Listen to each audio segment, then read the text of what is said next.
ऐसे easy workshop है ये। इसमें बेसिकली हम लोग क्या करने वाले हैं कि हम लोग 30 एसेस का ब्रेनस्टॉर्मिंग करेंगे और उसमें कुछ एसेस को हम लिखेंगे भी और उसको इवैल्यूएशन भी करेंगे, आपस में डिस्कस करेंगे। कुल मिला के इस ऐसे वर्कशॉप का मोटिव यही है कि आपको एक्चुअली अभी क्या हो रहा है कि अभी आप अगर किसी भी टॉपर की कॉपी देखेंगे यहाँ पे तो आराम से 75 से 85 इस रेंज में, मतलब अच्छे मार्क्स इस रेंज में होते हैं आउट ऑफ 150। ओके, तो हमारा टारगेट क्या है यहाँ पे? हमारा मिशन ये है कि हम आपको 100+ स्कोर करने में हेल्प करें।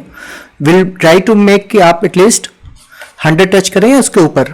ठीक है, so this is the motive of this workshop. So this is by me Pawan Soni, and I have written around 5 mains of UPSC civils and two forest mains, and I was teaching for around more than 5 years in this UPSC and UPPSS field. Today's agenda is we'll discuss two things. First we'll discuss, before going into that, how to write a good essay. We'll first see what is a good essay and basics of that, है ना। पहले हम basics देखेंगे, उसके बाद में हम एक essay को लेके आज के एजेंडा में डिस्कस करेंगे। अभी रिसेंटली हमने देखा कि पहलगाम में टेररिस्ट का अटैक हुआ, करेक्ट। उसके बाद में फिर क्या हुआ कि मीडिया में न्यूज़ आने लगी, सबको लगा कि पहलगाम के अटैक के बाद में सबको लगा कि जो इंडिया का एक्शन होगा वो तुरंत होगा, मतलब इमीडिएटली एक्शन, इंडिया जो है पाकिस्तान पर वॉर डिक्लेयर कर देगा या कोई बड़ा मेजर एक्शन लेगा। हुआ कि अभी तक इंडिया ने सॉफ्ट वे में या डिप्लोमेटिक वे में भी उसका मतलब आगे बढ़ रहे हैं, इमीडिएटली उन्होंने कोई बड़ा एक्शन नहीं लिया। बड़ा एक्शन क्यों नहीं लिया? बिकॉज किसी भी बड़े एक्शन से पहले हमको स्ट्रैटेजी बनानी पड़ती है, पूरा प्लान बनाना पड़ता है, अपने सामने वाले अपोनेंट के बारे में सारी वीकनेसेस, सारा एनालिसिस करना पड़ता है। तो वही चीज यहाँ पे, before going into that essay writing and all, we should understand what is essay. क्योंकि हमें लगता है कि ये चीजें बहुत बेसिक हैं, हमको लगता है कि ये तो हमको आता है कि एसे में क्या होना चाहिए, कैसा होना चाहिए, डू क्या होता है, डोंट्स क्या होता है। लेकिन जब हम ऐसे लिखते हैं ना, हमें पता भी नहीं चलता है, कई बार हम बेसिक चीजों में ही गलतियां करते रहते हैं, राइट। तो वो बेसिक चीजों में गलतियां ना हो, इसलिए मैंने before starting that programme itself we have to see that कि कैसे एक अच्छे एस्से को लिखना होता है। Basically what is an essay? इसको हिंदी में बोलते हैं निबंध, राइट। इससे निबंध मतलब जिसका कोई बंध ना हो, मतलब कोई बाउंड्री ना हो। तो आपको बेसिकली एक 360 डायमेंशन में या आपको कोई भी मतलब मल्टी डायमेंशनल वे में अपना एस्से को लिखना होता है। अगर हम इसके क्या बोलते हैं वर्ड्स पे जाएं तो this is from the French word essayer. उसका मतलब होता है टू ट्राई और to attempt. Basically this is an attempt to explain, argue और explore a subject. This is what essay, ठीक है। So essay, what is essay? Essay is a short piece of writing. हमारे लिए तो short ही है। UPPC मतलब UPSC में हमारा बड़ा एसे आता है 1000 to 1200 वर्ड्स, लेकिन यूपीपीसीएस में जस्ट 700 वर्ड्स में हमको लिखना होता है। तो ये short piece of writing that presents the author's argument, analysis and और reflection of on a particular topic. Argument भी है, एनालिसिस भी है और आपकी जो पर्सनालिटी का वो रिफ्लेक्शन भी है। ये सब चीजें एक 700 वर्ड्स में आपके रिफ्लेक्ट हो जाती हैं on a particular topic in A structured, है ना। हमको कैसे लिखना है? रैंडमली कुछ नहीं लिखना है, हमको एक प्रॉपर स्ट्रक्चर बना के लिखना है एंड कोहेरेंट मैनर। अभी बेसिक क्वेश्चन यही रहता है कि किसी भी एग्जाम में या फिर यूपीपीसीएस में एसे देने का लॉजिक ही क्या होता है? बेसिकली लॉजिक ये होता है कि to test the clarity of thoughts, कि हमारे थॉट्स में जो है वो कितनी क्लियरिटी है। अगर हम कोई बड़ी रिपोर्ट बना रहे हैं तो हम उसको कैसे एक प्रॉपर चैनलाइज वे में, स्ट्रक्चर्ड वे में उसको लिख पाएंगे। तो basically clarity of thought, value based judgement, expression and real life administrative writing, इन सब चीजों के बारे में, holistic, ethical and balanced reviews, इन सब चीजों को चेक करने के लिए आपका एस्से का वो होता है टॉपिक। ठीक है, चलिए यूपीपीसीएस के पैटर्न हम देखेंगे पहले। तो यूपीपीसीएस में क्या होता है कि आपका 150 वर्ड्स का एस्से का पेपर होता है। ये 2023 का पेपर है। इसमें क्या हुआ कि बंद हिंदी अथवा इंग्लिश अथवा उर्दू भाषा में लिखिए। आपको जो लैंग्वेज है इसमें तीन खंड में विभाजित है, right. So they divide into 3 sections. तो 3 सेक्शन रहेंगे आपके, उसमें किसी को भी हिंदी या इंग्लिश या उर्दू भाषा में आपको लिखना है। हर एक की 700 वर्ड्स इज द लिमिट, है ना, 700 वर्ड्स। तो 700 वर्ड्स इसको समझे तो around 7 to 8 pages, 7 to 8 pages. UPSC में 1000 to 1200 वर्ड्स होते हैं, इसमें 7 to 8 pages. Each will be 50 marks. अगर हम सिलेबस देखें यूपीएससी का, तो सिलेबस भी हमारा 3 सेक्शन में डिवाइड है, जैसे हमारा क्वेश्चन आता है वहां पे। यहां पे आप देखेंगे तो यहां पे ये यूपीएससी से डिफरेंट हो जाता है। यहां पे इन्होंने सेक्शन का प्रॉपर सिलेबस दे रखा है, उसके अंदर ही प्रॉपर टॉपिक्स दे रखे हैं, और आप अगर पीवाईक्यू एनालाइज करेंगे तो आपको लगेगा कि इन टॉपिक्स के अंदर ही आता है, मतलब बहुत इनसे ज्यादा डिवेट नहीं होता है, किसी ना किसी टॉपिक से वो मतलब रिलेट कर रहा होता है जो आपका एसए का टॉपिक होता है। तो ये चीज ना मतलब काफी प्रेडिक्टेबल और इजी बना देती है आपकी यूपीपीसीएस के एसए को कंपेयर टू यूपीएससी। तो ये 3 सेक्शन में होता है। पहला सेक्शन है आपका लिटरेचर एंड कल्चर, सेकेंड होता है सोशल स्फेयर, थर्ड है political sphere. Section B science, environment and technology. ये 3 सेक्शन है, इनमें से किसी एक पे भी क्वेश्चन आ सकता है। Economic sphere, agriculture, industry and trade. Section C national and international events, natural calamities, landslide, earthquake, deluge, drought, etc. and national development programs and projects. So this is the syllabus here. तो इनमें से ही आपको आते हैं यहाँ पे। तो जैसे सेक्शन ए देखेंगे हम यहाँ पे, ये 2023 का पेपर है। तो सेक्शन ए में क्या था, लिटरेचर, कल्चर, सोशल स्फेयर और पॉलिटिकल स्फेयर। तो जैसे सेक्शन ए में उन्होंने 3 क्वेश्चन दिए, मतलब 3 टॉपिक्स दिए। Role of literature in character building. तो ये पहला टॉपिक जो आपका लिटरेचर था वहां से रिलेट हो गया, तो मतलब ये आपका लिटरेचर जो टॉपिक नंबर 1 था यहाँ पे सेक्शन ए का पॉइंट 1, राइट। सेकेंड है सोशल स्फेयर, राइट। तो problem of old age people, तो ओल्ड पीपल मतलब आपका सोशल एंगल है ना, तो ये सोशल से रिलेट हो रहा है यहाँ पे। थर्ड है आपका मीनिंग ऑफ G20, तो हमने सिलेबस में देखा था पॉलिटिकल स्फेयर, पॉलिटिकल पूछा। तो तीसरा टू द पॉइंट, मतलब पॉलिटिकल ही आया ये है ना। तो जो हमारा सिलेबस है उनमें से हम देखेंगे 3 ऑप्शन आते हैं, एक एक सीधा उठा लिया जाता है। तो अगर आप इन तीनों डायमेंशंस को अच्छे से तैयार करेंगे तो आपका, अगर इसके बारे में आपने सारा डेटा, फैक्ट, जो भी आपका एनरिचमेंट मटेरियल होता है, अगर आपने वो तीनों के लिए तैयार कर लिया तो उसमें से ही क्वेश्चन आएगा, मतलब टॉपिक में वेरी, बट आपकी थीम जो है वो प्रॉपर डिफाइंड रहेगी यहाँ पे, ठीक है। सेम वे में अगर हम सेक्शन बी में देखें तो सेक्शन बी में हमारा पहला क्या है, साइंस, इन्वायरमेंट एंड टेक्नोलॉजी।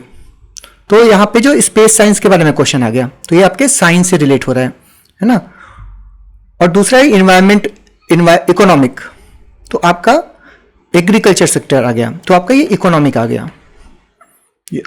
जो इकोनॉमिक के 3-4 होते हैं ना, उसमें से आ गया आपका एग्रीकल्चर, प्राइमरी सेक्टर के बारे में। नेक्स्ट है आपका एग्रीकल्चर, इंडस्ट्री एंड ट्रेड। तो इंडस्ट्री से आपका जो इंडस्ट्री वाला पोर्शन है वहां से आपका कॉटेज इंडस्ट्री के बारे में क्वेश्चन पूछ लिया, ग्लोबलाइजेशन से लिंक करके। सेम वे यहां पे आप देखेंगे नेशनल इंटरनेशनल इवेंट्स, तो अगर इवेंट्स में भी रिलेट करेंगे तो ये आपका इकोनॉमिक क्राइसिस जो थी वो एक इवेंट थी, राइट। तो वो आपका डायरेक्टली यहां से पूछा गया। Natural calamities, landslide, right. तो ये आपका मेल्टिंग ग्लेशियर्स, ये आपका कैलेमिटी हो गया, और लैंडस्लाइड एंड उसके हो गया। नेक्स्ट है आपका last one, national development programmes and projects. तो सीधा सीधा उन्होंने टॉपिक दे रखा है कि इनमें से ही आने वाला national development programmes and projects. तो मतलब आपको स्कीम सारी और जो मेजर इनिशिएटिव है उनके बारे में तैयार करके जाना है। और वहां से सीधे उन्होंने एक क्वेश्चन उठा लिया आपका, पीएम अन्नदाता आय संरक्षण योजना। तो मतलब कितना ज्यादा प्रेडिक्टेबल है, आप ऐसे रिलेट करेंगे यहाँ पे, तो सिलेबस से सीधे उसी सीक्वेंस में आ रहा है, जो सीक्वेंस में सिलेबस दिया हुआ है वहीं से ही आ रहा है, और एक एक टॉपिक हर से आ रहा है। तो अगर आपने ये 9 थिंग्स केवल अच्छे से तैयार कर लिया डिटेल में, तो आपका पूरा पेपर काफी इजी हो जाएगा। इसमें से अगर आपने जो भी टॉपिक्स यहाँ पे तैयार किए, जो आपके स्ट्रॉन्ग टॉपिक्स हैं, आपको इजीली वहां से मिल जाएगा। वैसे भी ये जो टॉपिक्स होते हैं वो काफी सिंप्लीफाइड होते हैं कंपेयर टू यूपीएससी। यूपीएससी में क्या होता है, काफी फिलोसफिकल और लंबे वर्ड्स वो होते हैं लाइन में। यहाँ तो बिल्कुल to the point, straightforward होता है, और वर्ड्स भी कम होते हैं, तो लिखना आपके लिए काफी ईजी है, और लिखना भी ईजी है और प्रेडिक्टेबल भी है। तो इसमें काफी अच्छा स्कोर किया जा सकता है अगर आप उसको काफी सीरियसली उसको तैयारी करें तो, ठीक है।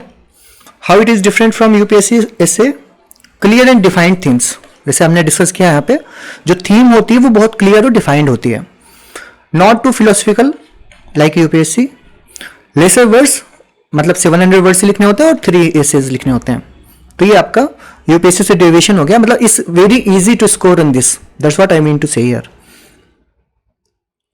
ठीक है, आगे हम इस पे जाते हैं, प्रॉपर्टीज ऑफ गुड एसे।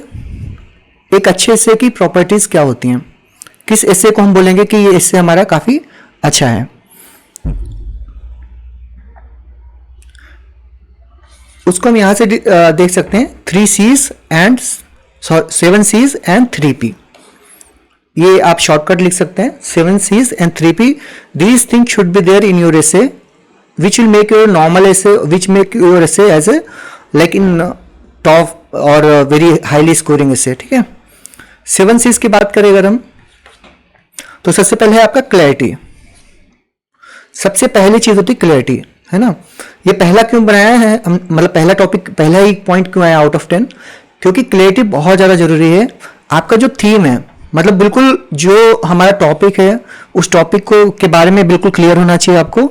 उस टॉपिक के बारे में ही आपको पूरे एसे में उस टॉपिक से बिल्कुल भी डेविएट नहीं होना है। हमको काफी क्लैरिटी के साथ, काफी ऑर्गेनाइज्ड वे में हमको अपने एसे को रिप्रेजेंट करना है।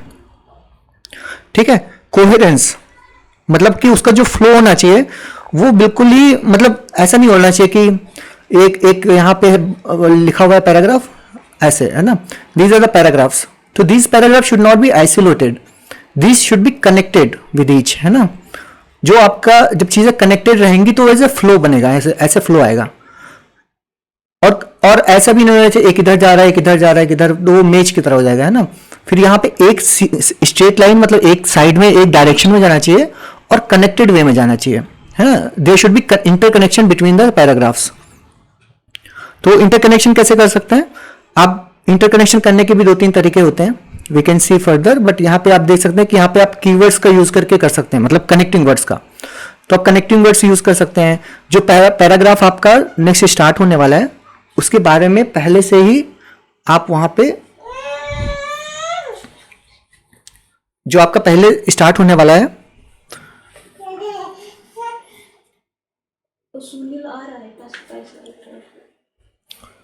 जो पैराग्राफ आपका नेक्स्ट स्टार्ट होने वाला है उसके बारे में प्रीवियसली लास्ट लाइन में ही एक पॉइंट बना के उसको ऐड कर सकते हैं, जिससे कि वो अगले वाले पैराग्राफ से कनेक्ट हो जाए। तो that's what it will be connected to each other, मतलब 2 पैराग्राफ आपस में कनेक्ट हो जाएंगे। सेकेंड ये हो गया आपका कोहेरेंस। नेक्स्ट है कंटेंट। तो कंटेंट तो ऑब्वियस आपको फ्लो, फैक्ट, डेटा वो सब डालना पड़ेगा। नेक्स्ट वन इज क्रिएटिविटी, आपका इनोवेशन ऑलवेज रिवार्डेड। फिर कॉन्स्टिट्यूशनल कनेक्ट होना चाहिए और करंट कॉन्टेक्स्ट, मतलब करंट अफेयर्स ऐड करना बहुत जरूरी है। आप चाहे वो इंट्रोडक्शन हो या बीच में एग्जांपल्स हो या गवर्नमेंट मेजर्स हो या वे फॉरवर्ड, कहीं भी आपको हमेशा करंट इवेंट्स के एग्जांपल ऐड करने हैं। उससे आपका मतलब जो एसे रहेगा काफी ऐसा लगेगा कि आपको नॉलेज काफी रिसेंट के अपडेट है। तो आपको उसमें सारे जो करंट अफेयर्स जहां जहां भी लग सकता है आप उसको यूज करेंगे। Next presentation should be good, perspective, balanced way, मतलब बैलेंस्ड व्यू रखना चाहिए, बहुत ज्यादा बायस्ड वगैरह नहीं होना चाहिए। एंड पॉजिटिव एंड, जो आपका कंक्लूजन होना चाहिए वो काफी पॉजिटिव नोट पे आपको करना है, विजनरी और मतलब फ्यूचरिस्टिक वे में आपको कंक्लूड करना है।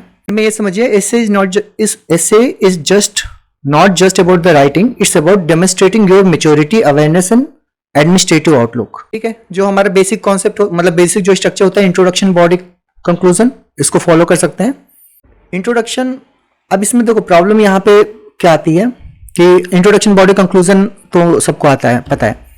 फिर यहाँ पे चीजें आती है कि आपका स्पेस मैनेजमेंट। तो अगर हम यहाँ पे स्पेस मैनेजमेंट की बात करें तो सपोज आपको 7 पेजेस मिले हैं, तो लोग क्या करते हैं, इवन मैंने टॉपर्स की भी कॉपी देखी, उन्होंने इंट्रोडक्शन स्टार्ट किया, कोई स्टोरी स्टार्ट की, तो पेज नंबर 1 में स्टार्ट किया, वो आते आते पेज नंबर 2 में खत्म हो रही है स्टोरी, और फिर उनका जो इंट्रोडक्शन होता है वो 2 पेजेस का हो गया या 2.5 पेजेस का, 2.5 पेजेस में उनका इंट्रोडक्शन ही चलता जा रहा है। वो गलती हमको नहीं करनी है। उससे क्या प्रॉब्लम आएगी ना कि मेन बॉडी के लिए पेजेस कम पड़ जाएंगे। तो इसका जो स्पेस मैनेजमेंट होता है, क्योंकि since you have only 7 pages, you should do it very efficiently. तो आपका जो इंट्रोडक्शन है वो 80 to 100 वर्ड्स, 100 वर्ड्स का मतलब है कि रफली एवरेज आप बोल सकते हैं कि वन पेज में 100 वर्ड्स आते हैं। अगर आपकी कोई नॉर्मल हैंडराइटिंग होती है जिसकी, जो बहुत ही फॉन्ट छोटा ना हो, तो उसमें आपके 100 वर्ड्स आ जाते हैं रफली इन वन पेज। तो आपका इंट्रोडक्शन, जो पूरा इंट्रोडक्शन है वो एक पेज में आना चाहिए, वन पेज। ठीक है, जो फर्स्ट पेज होगा आपका वो इंट्रोडक्शन का होगा। और इंट्रोडक्शन में जस्ट वो स्टोरी नहीं होगी कि आपने पूरा शुरू से लेकर आखिरी तक आपने स्टोरी लिख दी, वैसा नहीं। आपको यहाँ पे जो एनेक्डोट है वो सब लिखना है, वो बाकी चीजें या फिर डिफाइन करिए, एनेक्डोट लिखिए या फिर जो आपका कोट है वो लिखिए। साथ में आपको उसको कॉन्टेक्स्ट को भी क्लियर करना है कि जो और चीजें हैं, और यहाँ पे आपको जो कीवर्ड्स हैं उनको भी डिफाइन करना है। साथ में इसका स्कोप भी लिखना है अपने इससे का। आप कुछ टॉपर्स होते हैं या फिर कुछ लोग होते हैं, आप ऐसे भी लिख सकते हैं कि in this essay we are going to see this, ऐसा करके आप एक लाइन में नीचे स्कोप दिखा सकते हैं कि पूरे हिस्से में हमको क्या देखने को मिलेगा। तो ये सारी चीजें आपको विद इन वन पेज करनी है। तो उसका मतलब है कि आपके पास जो फर्स्ट एनेक्डोट है उसके लिए जस्ट आपको एक पैराग्राफ मिलेगा या हाफ पेज मिलेगा, बाकी चीजें में हमारी अदर चीजें आएंगी यहाँ पे। तो first one paragraph, half page should be introduction, anecdote, remaining half page should be these things. फिर main body multi dimensional PESTLE वाला अप्रोच हम यूज कर सकते हैं। Conclusion again 60 to 80 words.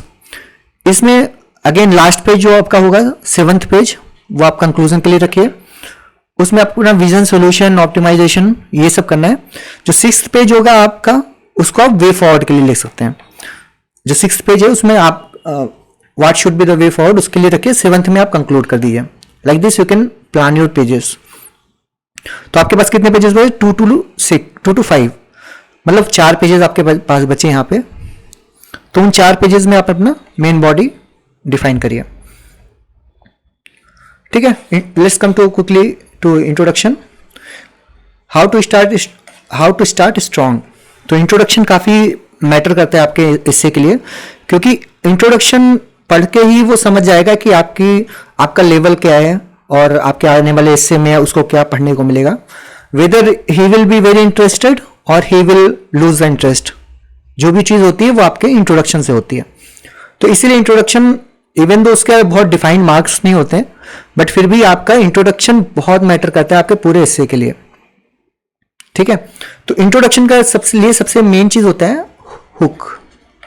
ठीक है, मेन चीज होता है ये हुक। तो हुक का मतलब क्या होता है कि हुक का मतलब होता है कि जब कोई आपका पहला या शुरुआत का पहला पैराग्राफ या शुरुआत की 3-4 लाइनें किसी ने पढ़ी, तो कैसे वो उस चीज से हुक हो जा रहा है या उस चीज से बन जा रहा है कि वो पूरा ऐसे पढ़ने को मजबूर हो जाए। तो ऐसे में आपको शुरुआत की लाइनें या शुरुआत का जो फर्स्ट पैराग्राफ है that should be very interesting. वो आपके हुक का काम करता है, जिससे कि वो मजबूर हो जाएगा आपके पूरे हिस्से को पढ़ने के लिए।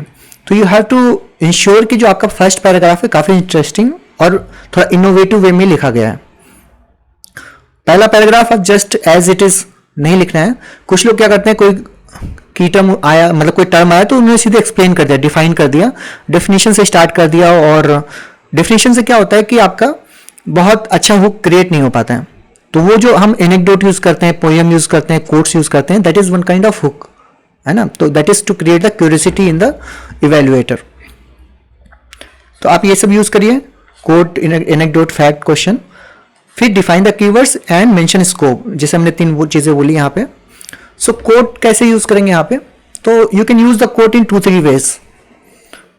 तो one way of using quote is like, सीधे आप यहाँ पे कोट लिख दीजिए और उसके बाद में उसके नीचे आपने अपना इससे लिखना स्टार्ट कर दीजिए। यहाँ पेज है तो आपने यहाँ पे कोट लिख दिया, ऊपर कोट लिख दिया, उसके बाद में अपने इससे लिखना स्टार्ट कर दिया। Like when the women move forward, the family moves, the village moves and the nation moves. ये नेहरू जी ने कहा था। सो इसको आप वुमेन एम्पावरमेंट वाले हिस्से में यूज करके you can start your introduction. Another way of writing with the quote is कि आप यहाँ पे उसको पैराग्राफ के अंदर ही लिखिए और उसमें ही कंटिन्यू करिए उसका कॉन्टेक्स्ट देते हुए। जैसे कि विक्रम ग्रेवाल ने लिखा था, तो इनका एक्चुअली अराउंड 160 प्लस मार्क्स आया था यूपीएससी में। तो that is very very high marks, one of the highest marks ever. तो उन्होंने क्या किया कि इन्होंने मतलब कोट को कोट की तरह न लिख के, तो इन्होंने पहले कोट लिखा, students must be taught how to think not what to think. This enlightening quote by Margaret Mead, ऐसे करके उन्होंने पैराग्राफ के अंदर ही लिख के उसको कंटिन्यू करते रहे, मतलब उस चीज को पूरा बताते हुए उसी का बैकग्राउंड बता दिया किसने बोला है। हम लोग क्या करते हैं, यहाँ पे नीचे नाम लिख दिया और फिर वो आगे अपना ऐसे लिखना स्टार्ट हो गया। हमको इससे कनेक्ट भी करना होता है। आपने कोट लिखा तो कोट जस्ट अपना बाकी इधर उधर का चीज नहीं लिखना है, कोट को टॉपिक से कनेक्ट करने वाली लाइनें भी शुरुआत में लिखनी है, कनेक्टिंग लाइन। तो ये जो आपके यहां से देखेंगे तो ये लाइन आपकी कनेक्टिंग लाइन है, यहाँ पे जो कोट को आपके टॉपिक से रिलेट कर रही है। That should be done. मैंने बहुत सारी कॉपीज पढ़ी जिसमें कोट लिख दिया, नीचे नाम लिख दिया और सीधे टॉपिक पे कुछ और ही शुरुआत हो गया, उनका आंसर मतलब लिखना स्टार्ट हो गया। वैसा नहीं करना है, आइसोलेट नहीं करना है, we need to have this connecting line. Same way इन्होंने दूसरे एक और ऐसे अटेम्प्ट किया था, यहां भी पहले कोट से स्टार्ट किया, उसके बाद में फिर इन्होंने सीधे कनेक्टिंग लाइन स्टार्ट कर दी कि when Albert Einstein said this words the world was trapped in the clutches of withering feudalism. तो इन्होंने एक बैकग्राउंड दे दिया कि जब इन्होंने कहा था वो क्या कॉन्टेक्स्ट था, कॉन्टेक्स्ट देते हुए उन्होंने इस टॉपिक से लिंक कर दिया, right. So this how you should do. Connecting line बहुत इंपॉर्टेंट होती है, you can use in paragraph also और यू कैन यूज हेयर। दूसरा होता है आपका एनेक्डोट वाला। तो आप यहाँ पे एनेक्डोट की मतलब जैसे कि cyber space is a new battlefield है ना, तो आप यहाँ पे फ्यूचरिस्टिक दिखा सकते हैं। तो जैसे कि 2025 नहीं, यहाँ पे लिख दीजिए 2050 है ना, कि year is 25, it's a fine winter morning of 2050। तो देखो यहाँ पे लोग क्या करते हैं ना कि फ्यूचरिस्ट, जैसे आपको फ्यूचरिस्टिक दिखाना है तो कुछ लोग ऐसे सीधे ही स्टार्ट कर देते कि in future it is going to happen like this and all. लेकिन ये आंसर, ये लिखने का तरीका कैसे कि this is a fine winter morning of 2050, मतलब कोई भी जल्दबाजी नहीं है, हम आपको आराम से बता रहे हैं। तो this is from the book of Anudeep Shetty है ना, अनुदीप शेट्टी की जो बुक है उससे लिया गया, he was all India rank 1। तो उनका मतलब जो लिखने का तरीका होता है वो ऐसे होता है, मतलब आपको बहुत ही आराम से लिखना, बहुत जल्दबाजी नहीं करनी। It's a fine winter morning of 2050 as commuters travel to work metro rail crashes into a grinding halt. मतलब उनको धीरे धीरे बता रहे हैं, ऐसा नहीं कि 2050 था सुबह सुबह एकदम अटैक हो गया या 2050 में सब अटैक हो जाएगा, ऐसा नहीं। एक फाइन मॉर्निंग है, अचानक से मेट्रो रुक जाती है, बैंक वाले का जो लैब सिस्टम होते हैं वो सारे बंद हो जाते हैं, उनकी स्क्रीन पे गवर्नमेंट की वेबसाइट्स होती हैं, उन पे सारे थ्रेटनिंग के मैसेजेस आने लगते हैं। अचानक से पूरा जो कंट्री है वो अचानक से बंद हो जाता है इन ए फाइन मॉर्निंग ऑफ 2050। तो वो सब क्या है, वो एक साइबर वॉर है एक तरह से। That's how he started the essay. उन्होंने बताया कि आराम से धीरे धीरे, मतलब आपको you need to explain in detail, और एकदम ऐसा नहीं लगना चाहिए कि बहुत हरी भरी में आप कर रहे हैं। तो दिस इज ए फ्यूचरिस्टिक एसे, मतलब फ्यूचरिस्टिक इंट्रोडक्शन एनेक्डोट। अगर आपका कोई भी चीज आता है जो आप उसको फ्यूचर में जाके लिख सकते हैं कि फ्यूचर का स्टोरी बना के कि 2050 में क्या हो सकता है, 21st सेंचुरी में क्या हो सकता है, वैसे करके। देन सेकंड, पर्सनालिटी बेस्ड जो एनेक्डोट होता है, एनेक्डोट के भी कई सारे तरीके होते हैं, राइट। तो एक होता है जैसे फ्यूचरिस्टिक वाला हमने देखा। दूसरा एनेक्डोट कैसा बन सकता है आपका, किसी पर्सनालिटी के बारे में जो स्टोरी होती है वो बन सकती है, जैसे be the change you wish to see, या फिर कोई भी और है। तो इन्होंने यहाँ पे महात्मा गांधी की स्टोरी यहाँ पे लिंक कर दी। It was 1893। तो आपको जो इंट्रोडक्शन स्टार्ट करना है हमेशा तो पुराने वाले में भी it was a fine morning of 2050, it was 1893, मतलब जो टाइम आप इंट्रोड्यूस करते हैं ना that should be very peaceful वे, मतलब आराम से करना है, हरी भरी में नहीं करना है। It was 1893, a bright young lawyer was travelling first class on A train in A British colony of south America. तो यहाँ पे इन्होंने काफी डिटेल, मतलब एक्सप्लेनेटरी वे में इन्होंने लिखा है, और ऐसे ही हमको लिखना है, मतलब दिस इज ए हुक। जब आपको यहाँ पे लिए लिखेगा ये पता चलेगा, जब कोई दो लाइनें पढ़ेगा तो मतलब काफी क्यूरियोसिटी आएगी कि आगे क्या हुआ टाइप का। तो he will start reading that. During the journey उनके साथ जो हुआ उन्होंने वो सब लिखा। लास्ट में आते आते उन्होंने the young man resolved to fight injustice with truth and non violence. सब कुछ he went on to become the force of change he wish to see in the world. तो force of change he wish to see in the world, जो यहाँ पे आपका introduction था, मतलब जो आपका टॉपिक था वो आपके इंट्रोडक्शन के लास्ट लाइन से कनेक्ट कर दिया इन्होंने। He went on to become the force to force of change he wish to see in the world, और यही आपका टॉपिक है यहाँ पे। तो this is how smartly you can connect the topic in the last line of the introduction. जो आप anecdote लिखते हैं उसका जो लास्ट वाला लाइन होता है उसमें आप टॉपिक को वापस लाके कनेक्ट कर सकते हैं, ठीक है। तो उससे क्या होगा कि आपका जो एनेक्डोट होगा वो काफी टॉपिक से अच्छे से लिंक हो जाएगा। और अगर आप किसी पर्सनालिटी के बारे में लिखते हैं तो उसको एज ए मतलब हिडन रखिए शुरुआत में, और आखिरी में आइडेंटिटी उसकी रिवील कर सकते हैं, ही वॉज महात्मा गांधी।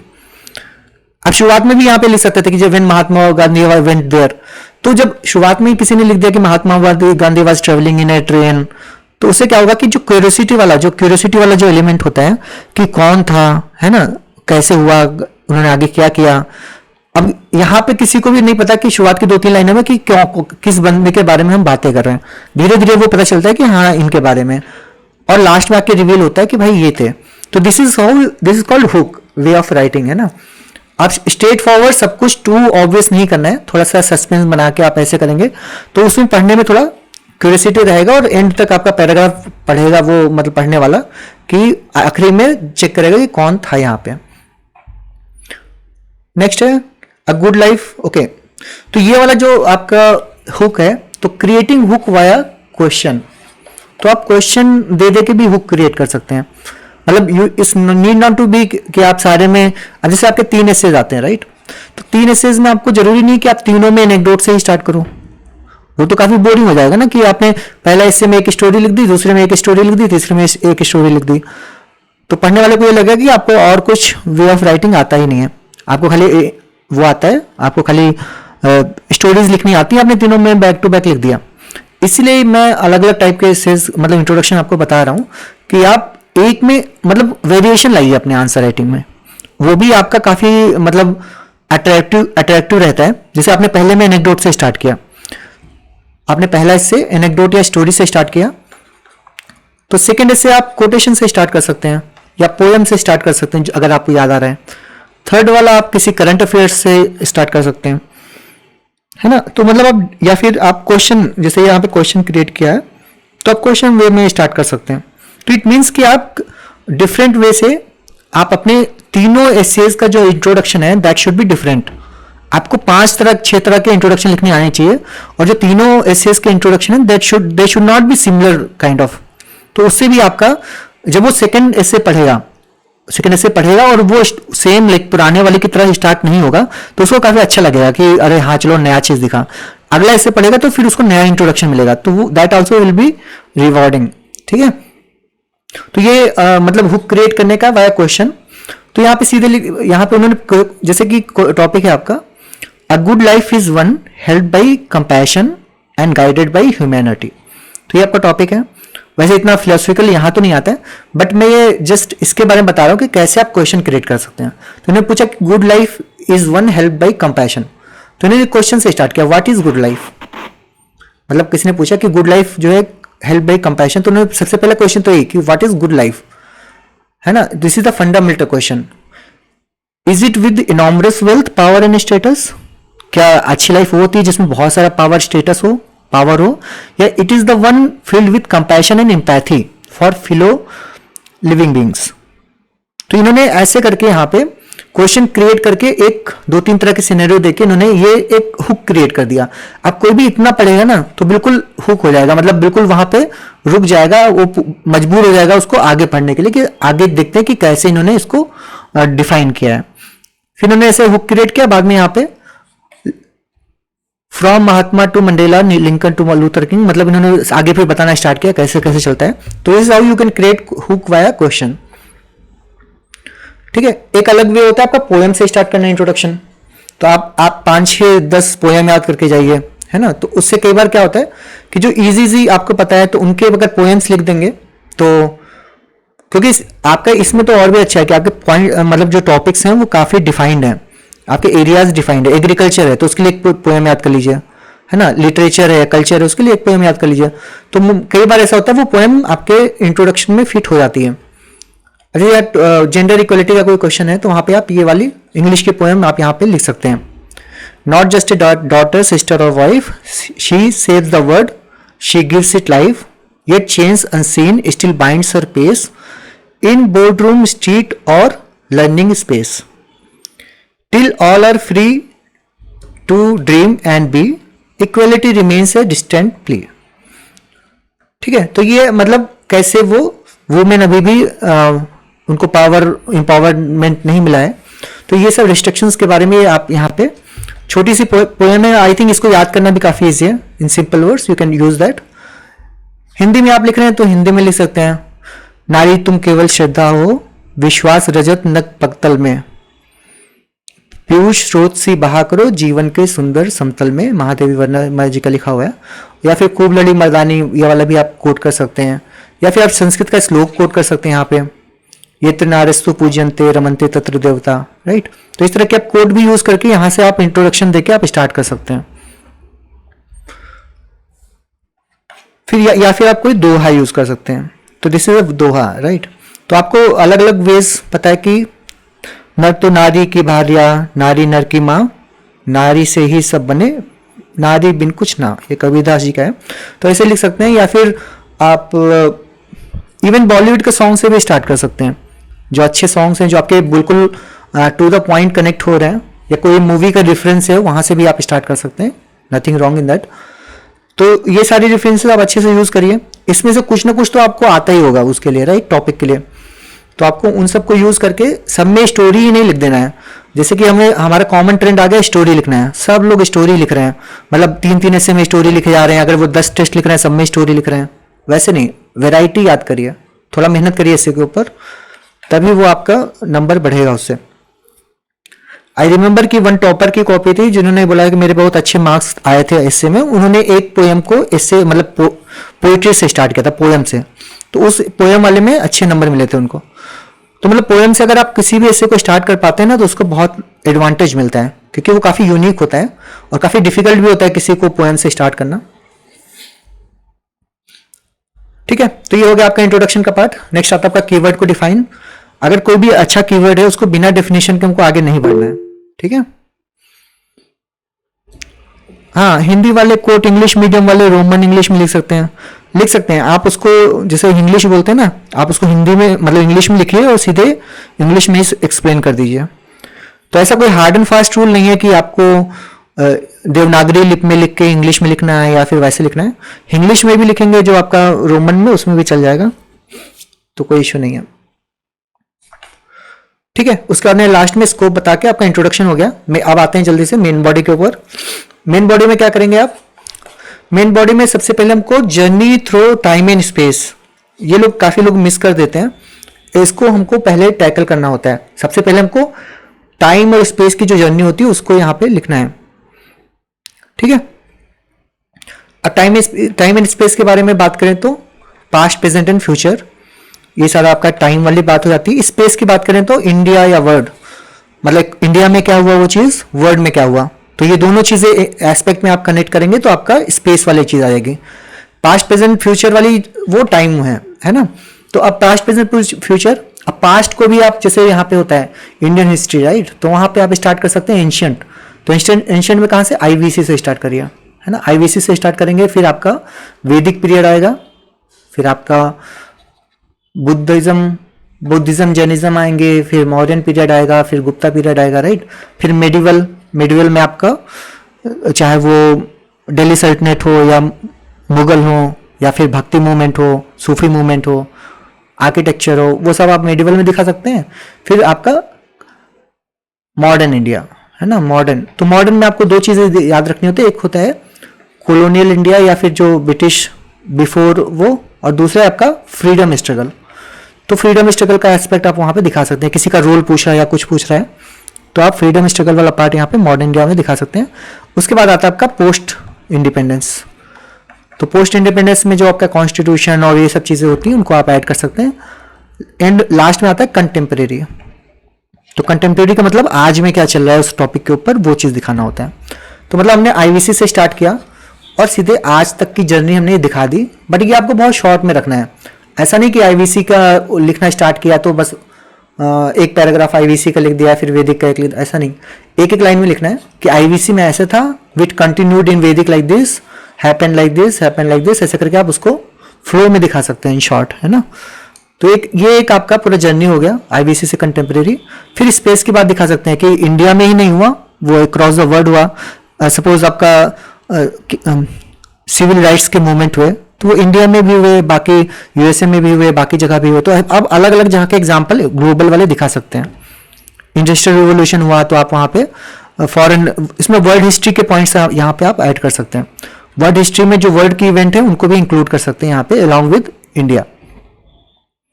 ठीक है, ये हो गया आपका journey through time and space. अब आते हैं, इतना हमने बैकग्राउंड कर लिया, अभी तक हमको टॉपिक से मतलब ही नहीं है, मतलब मेन टॉपिक पे उतना हम डायरेक्टली आए नहीं है। अब हम आते हैं टॉपिक के ऊपर। यहाँ पे जो क्वेश्चन आपका दिया हुआ, जो वहां पे मेन स्टेटमेंट दिया हुआ है उसको यहां से एक्सप्लेन करना स्टार्ट करेंगे। उसको बोलते हैं थीसिस। थीसिस में क्या है कि आपको give the points to support the topic. तो आपको उस, जैसे कि जो भी बोला है उन्होंने, कुछ भी आपको लग रहा है कि थोड़ा ऑड है, कैसा भी, उसको ये समझ लीजिए कि हाँ ये टॉपिक आपका सही है, और उसको फिर आप जस्टिफाई करना स्टार्ट करिए कि कैसे वो टॉपिक सही है, वो जो स्टेटमेंट दिया है वो कैसे सही है, उसको आप आराम से इंटरकनेक्शन देके आप प्रॉपर एक्सप्लेन करेंगे। तो उसके लिए आप ये वाला पेस्टल वाला अप्रोच ले सकते हैं। तो पेस्टल में 6 जो डायमेंशन है वो हमको पता ही है, political, economical, social, technological, environmental and legal. तो ये आपका पेस्टल हो गया। मैंने और चीजें ऐड कर दी इसमें। तो H for historical, G for geographical. तो हिस्टोरिकल वाला एंगल जो आपका टाइम वाले में आ जाता है, तो आप ज्योग्राफिकल और ऐड कर सकते हैं फर्दर। फिर आपका पेस्टल ऐड करिए, और I का मतलब है इंटरनेशनल, और E फॉर एथिकल। तो एंड में एथिकल एंगल हमको ऐड करना बहुत जरूरी है किसी भी टॉपिक में। तो ये 10 डायमेंशन है, वो आप उसकी हेल्प से आप यहाँ पे थीसिस को एक्सप्लोर करेंगे, उनका कनेक्शन बताएंगे। फिर आप आएंगे एंटीथेसिस में, मतलब opposite side of the coin. तो उसमें आप अगेंस्ट द टॉपिक बात करेंगे कि ऐसा जरूरी नहीं है ना, कि ऐसा जरूरी नहीं है कि आप कैसे करना है, ये सब करके आप कर सकते हैं। ठीक है, आप ये पेस्टल वाला अप्रोच ले लीजिए। अगर आपको ये नहीं आता है तो आप यहाँ जैसे जीएस पेपर का भी ले सकते हैं। अगर GS1 है, राइट, तो GS1, GS2, तो हम GS1 में पहले क्या, हिस्टोरिकल, हिस्ट्री आ गया आपका, राइट। तो हिस्ट्री के बाद में आपका क्या आ गया, सोशल आ गया। फिर आपका यहाँ पे हिस्ट्री प्लस कल्चर आ गया, यहाँ पे सोशल आ गया, फिर ज्योग्राफिकल आ गया, फिर पेपर 2 लेंगे तो पॉलिटी आ गया। तो आप ऐसे फ्लो में जीएस के पेपर्स के टॉपिक वो लेके भी आप उसको एक्सप्लेन कर सकते हैं। चाहे आप पेस्टल यूज करिए, बहुत सारे शॉर्टकट्स होते हैं, है ना, सबका अलग अलग शॉर्टकट है। तो पेस्टल बहुत कॉमन रहता है, तो ये लिख सकते हैं। नहीं तो फिर आप जीएस के भी सिलेबस से स्टार्ट कर सकते हैं, जो start from GS1 and with GS4, है ना। GS4 को मिस मत करिएगा, एथिक्स का एंगल बहुत जरूरी है, ethical angle in any topic. Alright, तो एंटीथेसिस दिखा के हमने अपोजिट दिखा दिया, फिर चैलेंजेस दिखा दिए, एक्शन टेकन दिखा दिए, वे फॉरवर्ड और कंक्लूजन। तो स्ट्रक्चर आप देखेंगे, इंट्रोडक्शन, मेन बॉडी। तो ये यहाँ पे आपको देखेंगे तो ये ऑलमोस्ट जो हमके प्रीलिम्स के, मतलब सॉरी ऑब्जेक्ट जीएस के आंसर्स होते हैं जो 8 मार्कर 12 मार्कर वैसा ही है, बट खाली ये थोड़ा डिटेल्ड मैनर में है, और ये थोड़ा इसको लिखने का तरीका भी अलग होता है। आप पॉइंट्स में नहीं लिखेंगे इनको, आप लिखेंगे paragraph wise with the proper connection between the paragraph. GS में क्या होता है, हम उसको लाइन लाइन में लिख देते हैं, टॉपिक मतलब छोटा छोटा पॉइंट्स में लिखते हैं, वैसे नहीं लिखना है हमको, यहाँ पे पैराग्राफ्स में लिखने हैं और प्रॉपर फ्लो में लिखना है, इंटरकनेक्शन बिटवीन द पैराग्राफ्स बनाना है। तो वो सब चीजें हैं। बाकी आपका जो मेन कोर स्ट्रक्चर है दैट इज सिमिलर टू आपके जीएस के आंसर का। कंक्लूजन, तो जैसे मैंने बताया था कि to connect between the words, हमको कनेक्टिंग वर्ड्स यूज करने होते हैं, है ना।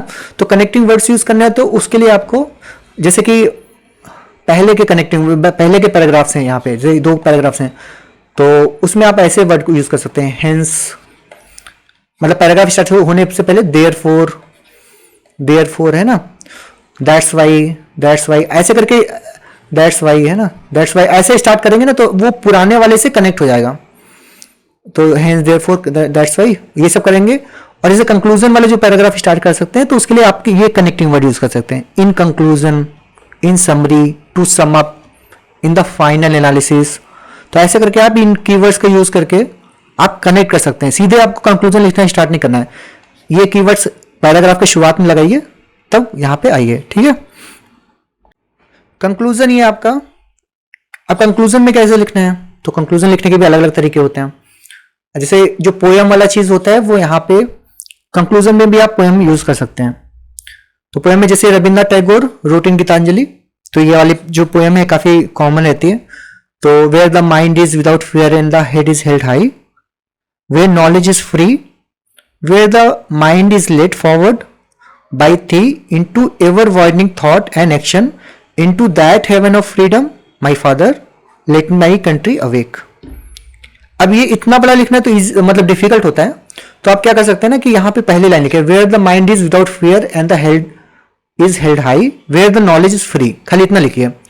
अब ये मत लिखिए, तो आप सीधे यहाँ पे आके फिर into that heaven of freedom my father let my country awake, तो शुरुआत की 2 लाइन और ये वाली लाइन, तो आपका जो लास्ट का पैराग्राफ रहेगा वो छोटा बन जाएगा। तो आपको खाली ये 4 लाइन नहीं लिखनी है। तो ये कोट आप यूज कर सकते हैं। फिर एक वो वाला यूज करते हैं बहुत सारे लोग, विवेकानंद का arise awake and don't stop until the goal is reached, तो वो बहुत मतलब क्लिश हो गया है, सभी यूज करते हैं उसको, उतना भी नहीं यूज करना चाहिए। तो may be you can avoid that, अगर कुछ नहीं आता तो एंड में लिख सकते हैं, अदरवाइज तो ऐसे करके आप कोई पोएम या कोटेशन कुछ यहाँ पे यूज कर सकते हैं। फिर आपको यहाँ पे कंक्लूजन में इंडिया के जितने विजन है उनको ऐड करना है, ये बहुत इंपॉर्टेंट चीज है। उनसे आपको अपने टॉपिक को इंडिया के विजन से कनेक्ट करना है, इंडिया का विजन, और since you are writing UP PCS, UP के विजन से भी कनेक्ट करना है, यूपी का विजन है ना। तो यूपी का इकोनॉमिक विजन क्या है, to become a $1 trillion economy by 2029। India का विजन क्या है, 5 trillion economy by 27-28। SDG goals हैं आपके, इंडिया विकसित भारत 2047 ये वाला गोल है, कार्बन न्यूट्रल इकोनॉमी। तो ऐसा करके इंडिया के जो विजन है ना उनको अपने आपको कंक्लूजन में कनेक्ट कर देना है टॉपिक को, कि if we do these things it will help us to achieve this vision, right. तो वो कनेक्ट कर दिया, फिर यहां पे पोएम से कंक्लूड कर दिया। Next is how to collect enrichment for essay. अब ये जो मटेरियल है वो कैसे कलेक्ट कर सकते हैं, इतना सारा मैंने बता दिया, ये कर लो वो कर लो वो कर लो। तो जो करंट अफेयर्स है वो आप मैगजीन या न्यूज़पेपर से कलेक्ट कर सकते हैं। फिर आपकी टॉपर्स कॉपीज जैसे मैंने दिखाई थी आपको, वहां से भी कुछ टॉपर कॉपीज पढ़ेंगे, वहां से भी आपको कंटेंट मिल जाएगा।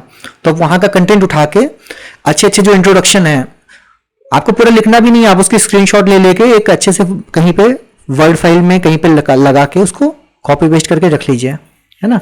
तो अच्छे इंट्रोडक्शन, अच्छी अच्छी लाइनें, वो सब वहां से टॉपर की कॉपीज से उठा सकते हैं आप। फिर आपका टेरा क्वेस्ट का इनरिचमेंट मटेरियल और जो मॉडल आंसर रहेंगे वो भी आप रिफर कर सकते हैं, उनमें भी आपका काफी मतलब हाई क्वालिटी का आइटम मिलेगा आपको। अब क्विकली देख लेते हैं डू एंड डोंट्स। डूज क्या है, understand the theme clearly, use a structural format, begin with impact, मतलब जो आपका हुक वाली बात करी मैंने यहाँ पे, मल्टी डायमेंशनल कवरेज रखना है, डेटा ये सब करना है, बैलेंस्ड और एथिकल रहना है, और इमोशनल भी रहना है ना। मैं बार बार इमोशनल कहता हूं क्योंकि emotions are very much required to connect with the evaluator. ऐसा बहुत मैकेनिकल खाली डेटा डंप करने की चीज नहीं होती है कि इससे लिखा तो मतलब डेटा ही डेटा भर दिया, मतलब इमोशनल एस्पेक्ट कुछ है नहीं। तो इमोशनल ह्यूमन एस्पेक्ट बहुत ऐड करना है आपको।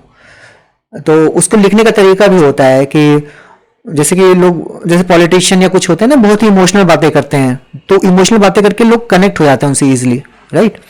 तो आपको वैसे ही आपकी लैंग्वेज थोड़ा इमोशनल टोन रखना है। आप डेटा यूज करिए, फैक्ट यूज करिए, मतलब बैलेंस्ड रखना है, बिल्कुल not too much mechanical, not too much emotional, it should be balanced. Focus on language and enrichment. Language भी अच्छी, बहुत हाई फाई वोकैबुलरी यूज नहीं करना है, बट अच्छे कीवर्ड्स यूज करना है, और स्पेलिंग मिस्टेक नहीं करनी है, फ्लो में लिखना है, that is the do's. Don'ts में बायस्ड व्यू नहीं लिखना है, बैलेंस रहना है, प्रॉपर कैजुअल और स्लैंग लैंग्वेज यूज नहीं करना है, डिवेट नहीं होना है टॉपिक से, फैक्ट को डंप नहीं कर देना है, सिंपली उसको पूरा एनालिसिस या फिर पूरा सब्सटेंशिएट कर जहां पे हो रहा है प्रॉपर वहीं पे रखना है। रिपीटेशन नहीं करना है, बाकी ठीक है। वर्ड लिमिट का भी आपको ध्यान देना है, डोंट एक्सीड और fall short of the word limit and page limit जो है वो भी आपको डोंट्स में आता है। अब लिखने के तरीके जो मैंने बताया, बेसिकली एक फैक्चुअल अप्रोच होता है, एक इमोशनल एंड फिलोसफिकल अप्रोच होता है। इमोशनल मैंने बताया, एक फिलोसफिकल भी होता है, मतलब आप सेम टॉपिक को एक फिलोसफिकल वे में लिख सकते हैं, मतलब बिल्कुल अलग वे में। वो भी कुछ लोग लिखते हैं, कुछ लोग फैक्चुअल लिखते हैं। आपको बेस्ट वे ये है कि आप बैलेंस बना के लिखिए। जैसे वो रैंक 1 थे यूपी पीसीएस के, तो उन्होंने अपने एस्से में बताया कि उन्होंने 3 एस्सेस को 3 तरह से लिखा था। एक ऐसे को फैक्चुअल लिखा, एक ऐसे को इमोशनल लिखा फिलोसफिकल वे में, और एक ऐसे को बैलेंस लिखा। तो you can do that, but एक ही ऐसे में अगर पूरा ही ऐसे फैक्चुअल हो गया ना तो काफी खराब लगेगा। तो आप बैलेंस बना बना के तीनों में ही चलिए, उतना that is the more wise thing.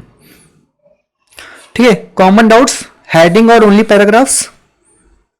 कुछ लोग बोलते हैं ना हेडिंग हेडिंग बना के चलें या पैराग्राफ बना के चलें, तो ये बहुत कॉमन डाउट आता है। तो इसका लॉजिक ये समझिए कि पैराग्राफ या हेडिंग मतलब इससे जो होता है वो एक अनइंटरप्टेड लॉन्ग चीज होती है, मतलब लॉन्ग जो रिटर्न पीस होता है जिसमें आपको फ्लो गड़बड़ नहीं करना है। आपको जो हेडिंग्स होती हैं उससे क्या होता है, आपका फ्लो डेविएट हो जाता है, फ्लो ब्रेक हो जाता है। और हेडिंग के साथ में ये निगेटिव पॉइंट है कि फ्लो ब्रेक होता है।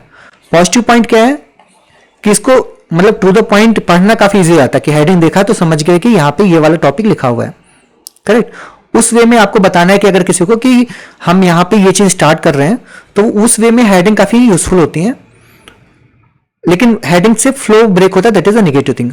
पैराग्राफ से क्या होता है, अच्छी बात ये होती है कि फ्लो बना रहता है, लेकिन इसमें क्या होता है कि पढ़ने वालों को बहुत ढूंढना पड़ता है कि कहाँ पे क्या लिखा हुआ है, इस पैराग्राफ में किसके बारे में बात हो रही है ना। तो इसका इन दोनों में आप क्या कर सकते हैं, बैलेंस्ड अगेन मिडिल पाथ ले सकते हैं। तो मिडिल पाथ का मतलब क्या हुआ कि आपका जैसे 7 पेजेस है, आपने 7 पेजेस में 3 या 4 हेडिंग आप बना सकते हैं। जैसे कि आपका बहुत ही स्विच हो रहा है जहां पे कोई चीज, वहां पे बना सकते हैं। जैसे journey across time and space, तो एक हेडिंग वहां पे बना सकते हैं। तो टाइम एंड स्पेस वाली जर्नी जो आपने दिखाई तो एक 1.5 पेज में दिखा दिया, 1 पेज में। फिर आपने वो थीसिस एंटीथेसिस वाला वो इतना उसको थोड़ा इनोवेटिव वे में आप लिख पाए, तो एक थीसिस दिखा दीजिए कि हाँ ये चीज सही है। उसके बारे में फिर उसका जो सोशल पॉलिटिकल उसकी हेडिंग नहीं बनानी है आपको, वो पैराग्राफ में रहेगा। तो एक आपका ये जर्नी क्रॉस स्पेस इंट्रोडक्शन का भी हेडिंग नहीं बनता, तो आप सीधे एक हेडिंग यहाँ पे बनाएंगे, टाइम एंड स्पेस वाला बना सकते हैं। दूसरी हेडिंग आप थीसिस वाला जो स्टेटमेंट होता है उसको आप थीसिस मत लिखिए, अच्छे से इनोवेटिव वे में आप लिख सकते हैं। थर्ड वाला जो आपका एंटीथीसिस होता है कि only this is not enough, only this is not enough और this is having lot of challenges issues, तो वहां पे उसको थोड़ा इनोवेटिव वे में आप एक हेडिंग बना सकते हैं। ये 3 हेडिंग, और अगर कहीं और बहुत इंपॉर्टेंट है तो बनाइए, नहीं तो छोड़ दीजिए। फिर ओनली 3 हेडिंग्स, कंक्लूजन वगैरह इन सब के लिए हेडिंग नहीं बनाना होता है।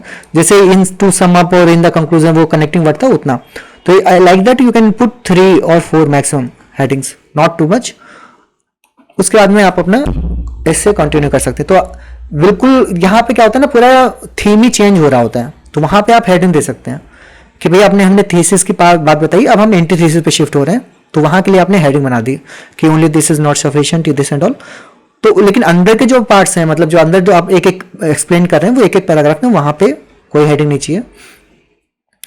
अगला डायग्राम और नो डायग्राम, तो ये एक्चुअली एक एडिटोरियल की तरह होता है, तो diagram is not recommended here. तो बिल्कुल डायग्राम मतलब डायग्राम नहीं बनाने चाहिए। लेकिन यहाँ पे क्या होता है कि बहुत जो कुछ टॉपिक्स ऐसे होते हैं ना जहाँ पे डायग्राम बनाना बहुत क्रूशियल हो जाता है। जैसे कि कोई इंटरनेशनल रिलेशन का, इंडियन नेबरहुड का कुछ है ना, इंडियन नेबरहुड का कोई क्वेश्चन आया है यहाँ पे, तो आपको क्या करना है कि उसमें मैप वगैरह आप बना सकते हैं। अगर कोई मैप, जैसे कि यहाँ पे बॉर्डर इश्यूज है, आप यहाँ पे मैप में दिखाना चाहते हैं उसको, तो you can make a short map, मतलब पार्शियल मैप दिखा के आप उसको दिखा सकते हैं। दैट इज अलाउड, मतलब दैट इज नो प्रॉब्लम, जिससे आपको मतलब आपके इससे को सपोर्ट मिले बताने में। तो maps can be drawn, not any other, not flow chart और वो जो तीर कमान वाला बनाते हैं वो सब नहीं बनाना है। तो डायग्राम्स नहीं बना, कुछ कुछ मैप बना सकते हैं, वो भी हार्डली 1, मैक्सिमम 1 और 2, उससे भी ज़्यादा नहीं। और वो भी जहाँ पे बहुत ही क्रूशियल या बहुत ही रिक्वायर्ड हो, स्पेशली जियो पॉलिटिकल या फिर इंटरनेशनल रिलेशन के जो टॉपिक्स होते हैं। अब ऐसा नहीं कि G20 आया तो आपने मैप बना के 20 कंट्रीज के नाम दिखा दिए, वो उतना रिक्वायर्ड नहीं है।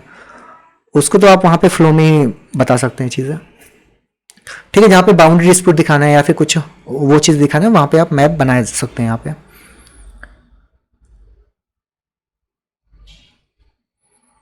ठीक है, this is about the how to write a good essay. अब इसमें कुछ और डाउट्स हैं तो आप पूछ सकते हैं। काफी सारे क्वेश्चन तो आए हैं यहाँ पे। हाँ, प्रिया प्रिया बोलिए। प्रिया जी आपका डाउट है क्या?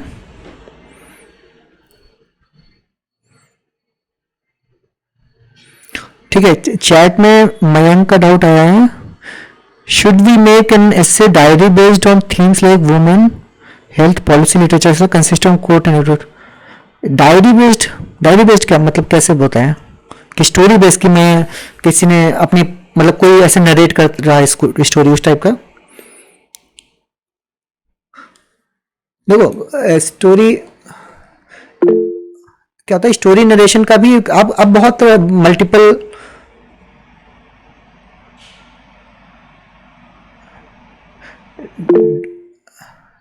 ठीक है, डायरी है या डायरी है वो थोड़ा कंफर्म कर दीजिए।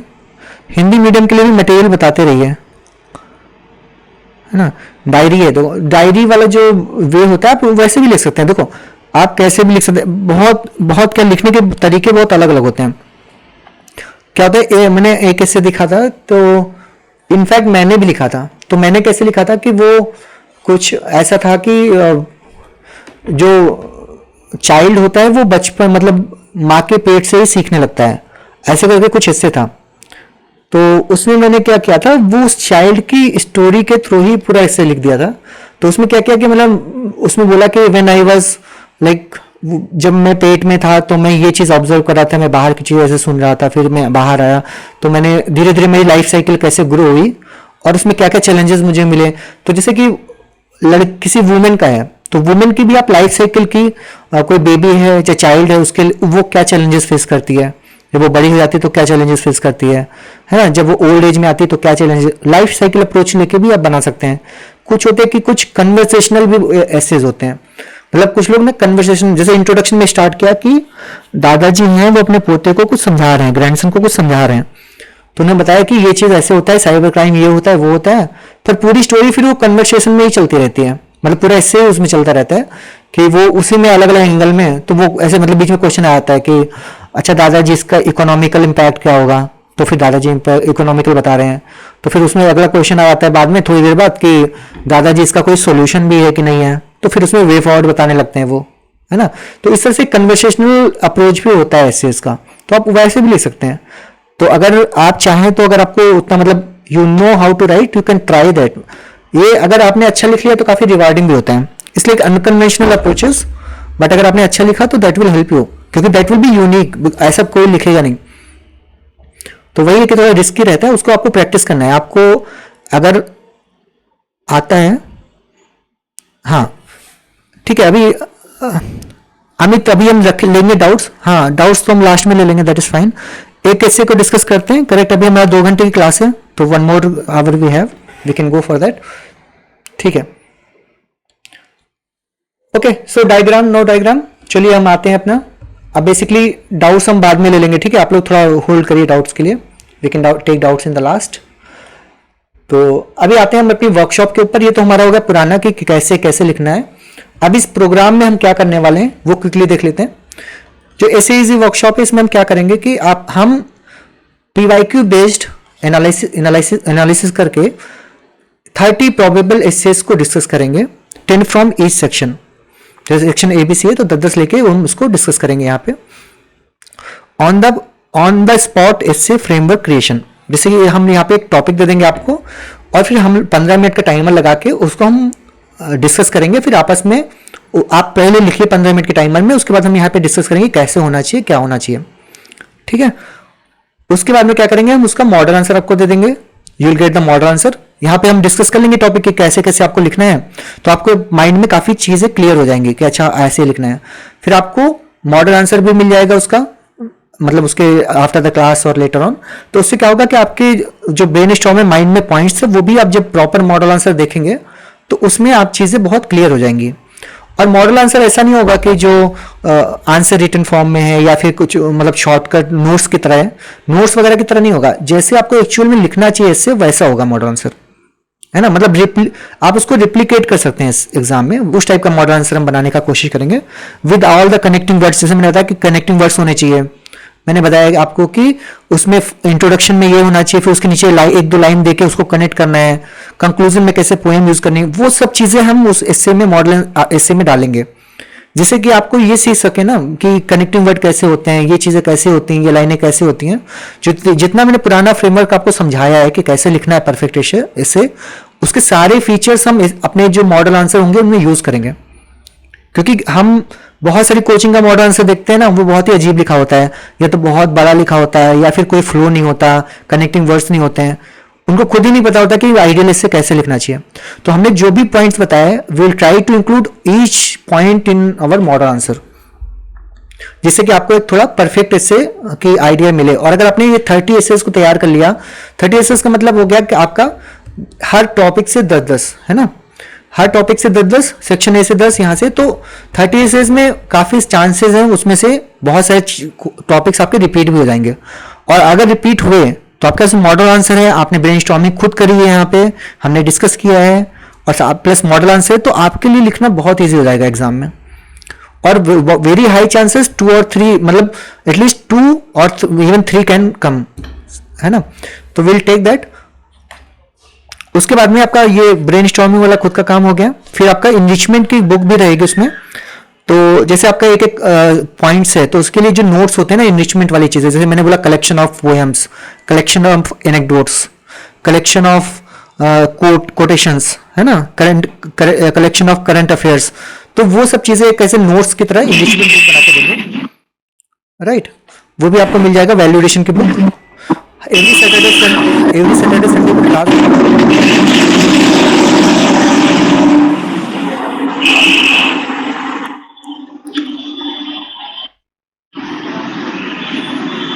हेलो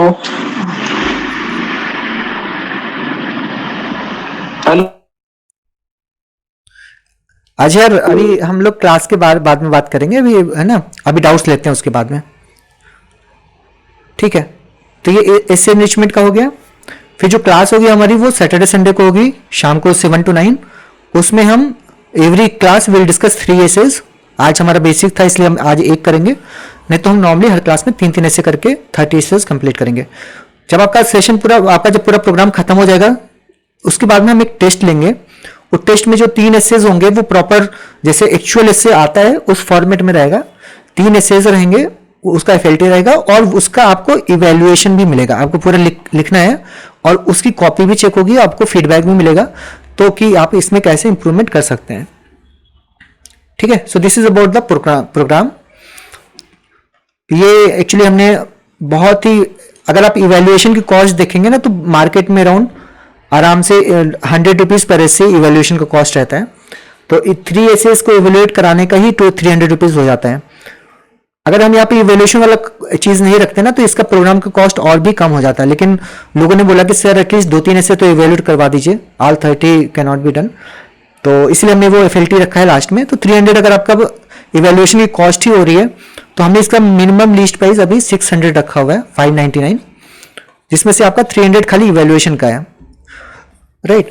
तो बाकी तो बहुत कम है, तो अभी इसलिए हमने इसको मिनिमम लोएस्ट प्राइस पे रखा जितना पॉसिबल हो सकता है।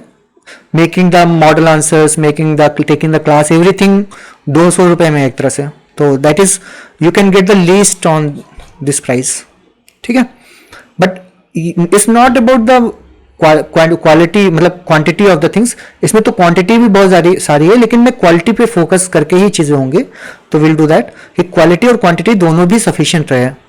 अगर हम ये सारी चीजें अच्छे से कर लेते हैं, अगर आप 30 एसेस का ब्रेनस्टॉर्म कर लेते हैं, 30 एसेस का मॉडल आंसर याद कर लेते हैं, इनरिचमेंट की जो बुक रहेगी वो याद कर लेते हैं, और जो मैंने पहले के पॉइंट्स बताए हैं अभी तक वो सारी चीजें इंप्लीमेंट कर लेते हैं, तो बहुत हाई चांस है कि आपके 15-20 नंबर आराम से बढ़ जाएंगे।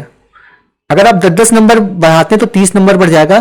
तो अगर 20 से 30 नंबर आपका बूस्ट हो रहा है, तो आपका मतलब easily you can reach 100 and above, right. बस आपको ये है कि आपको सारे चीजें बहुत मतलब दिल लगा के करनी है, बहुत ही सीरियसली करनी है, ठीक है।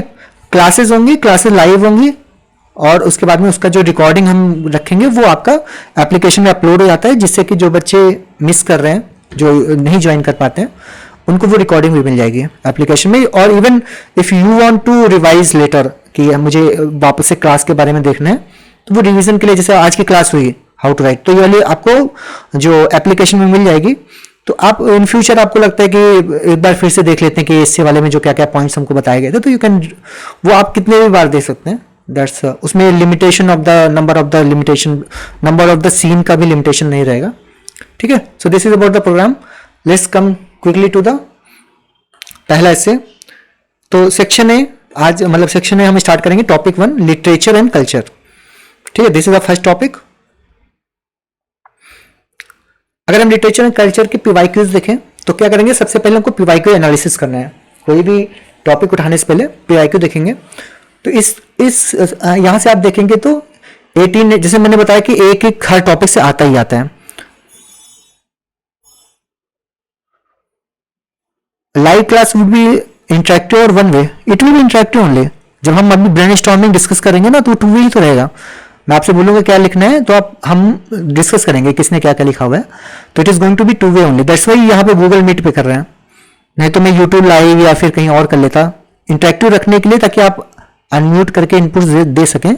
इसलिए हम लोग गूगल मीट पे कर रहे हैं, राइट। तो culture and literature and culture के जो क्वेश्चन है, हमने देखा कि हर साल एक आता है। यहां से भी आप देख सकते हैं 18 में आया एक क्वेश्चन, 19 में, 20, 21, 22, 23, मतलब हर साल क्वेश्चन आता ही आता है इस टॉपिक से।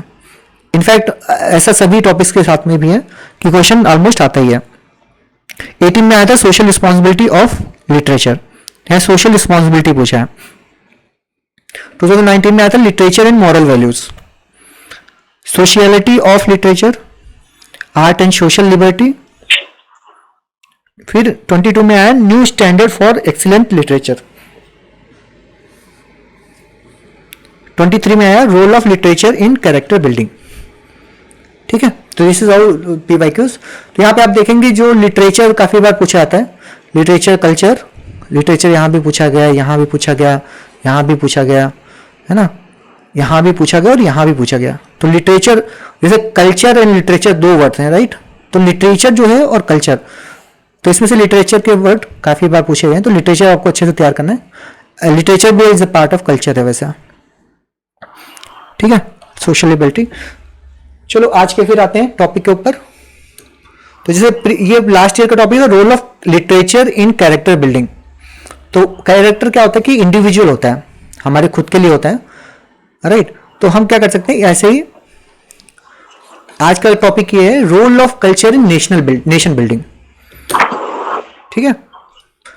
ये हमारा टॉपिक है। हम क्या करेंगे कि आप ये टॉपिक नोट करिए और मैं अभी 15 मिनट का आपको टाइम दूंगा। तो उसके बाद में आप उस 15 मिनट के टाइम पे आप पूरा ब्रेनस्टॉर्म करेंगे, इसके सारे जो इंट्रोडक्शन में क्या लिखना है, कैसे आपको क्या क्या हेडिंग्स बनानी है, वो सब यहाँ पे आप ब्रेनस्टॉर्म करके रखिए। Then we will discuss it after the 15 minutes.